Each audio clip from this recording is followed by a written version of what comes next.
Blessings and peace. I'm Pastor Larry Becker, the senior pastor at Trinity Lutheran Church in Hawthorne, California. The intent of these short videos that we put out each week has been to help get people ready for worship on Sunday morning, to introduce the texts and the themes for the day, and even the seasons that are coming up, especially at season changes. This next Sunday, June 7th, 2015, is the second Sunday after Pentecost. It's the first Sunday really in the season, normal Sundays.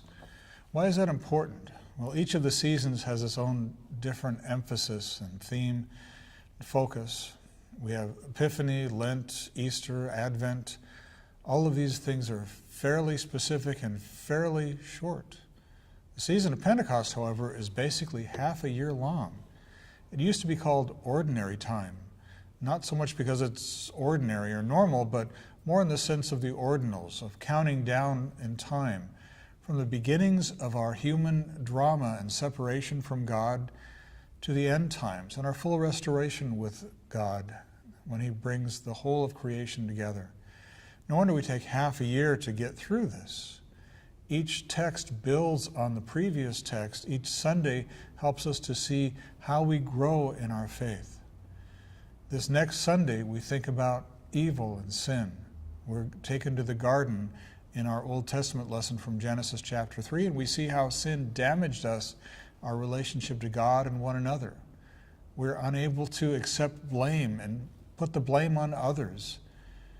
And we see also how God tried to bring us back even from the very beginning. In our second lesson from 2 Corinthians chapter 4, Paul acknowledges our brokenness, but reminds us of the grace and hope that we have in Christ, no matter what we are going through, no matter what consequence of sin and evil we're experiencing.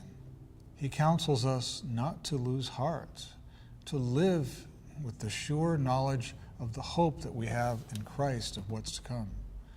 Finally, in our gospel lesson, we're taken to an early episode in Jesus' ministry.